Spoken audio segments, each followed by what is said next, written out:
বৃষ্টিভেজা বিকেল 4টার সেই দৃশ্য। সারাদিনের টুপটাপ বৃষ্টির পর যখন ঘড়ির কাঁটা বিকেল 4টা ছুল, তখন কাখর্দা নারায়ণ চন্দ্র প্রাথমিক বিদ্যালয়ের আঙিনা যেন এক অন্যরকম রঙিন ছবিতে ভরে উঠল। ছোট্ট ছোট্ট ছাত্রছাত্রীরা একে একে শ্রেণীকক্ষ থেকে বেরিয়ে এলো। মাথায় রঙিন ছাতা, কেউ লাল, কেউ নীল, কারো ছাতায় আবার ফুটে আছে ফুল আর প্রজাপতির ছবি। দেখে মনে হচ্ছিল যেন আকাশের রংধনু নেমে এসেছে মাটিতে। বর্ষার সকাল থেকেই কাখর্দা নারায়ণ চন্দ্র প্রাথমিক বিদ্যালয়ের আঙিনা যেন নতুন রূপে সেজে ওঠে। ভিজে মাটির গন্ধ, গাছের পাতায় জমে থাকা বৃষ্টির ফোঁটা, ছাউনির টুপটাপ আওয়াজ, সব মিলিয়ে মনে হয় প্রকৃতি যেন ছোট্টদের জন্য আলাদা এক স্কুল সাজিয়ে রেখেছে।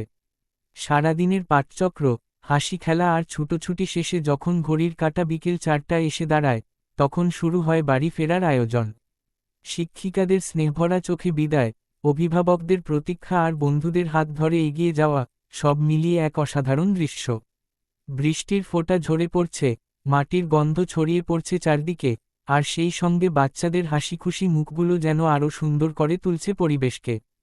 কেউ মায়ের হাত ধরে, কেউ বন্ধুদের সঙ্গে ছাতা ভাগ করে, আবার কেউ রাস্তায় জমে থাকা জলে ছোপছোপ করে খেলতে খেলতে বাড়ির পথে পা বাড়াচ্ছে। এমন বৃষ্টিভেজা বিকেল শুধু ছুটি নয়, এ যেন জীবনের রঙিন উৎসব। ছাতার আড়ালে লুকিয়ে থাকা প্রতিটি মুখে ছিল শৈশবের হাসি, স্বপ্ন আর আনন্দের গল্প। সত্যিই, আমাদের কাখর্দা নারায়ণ চন্দ্র প্রাথমিক বিদ্যালয় প্রতিদিনই শুধু শিক্ষা নয়, আনন্দেরও এক রঙিন অধ্যায় রচনা করে চলে। প্রতিটি শিশু ছাতার আড়ালে শুধু বাড়ি ফিরছে না, ফিরছে নিজের স্বপ্ন, আনন্দ আর শৈশবের গল্প নিয়ে।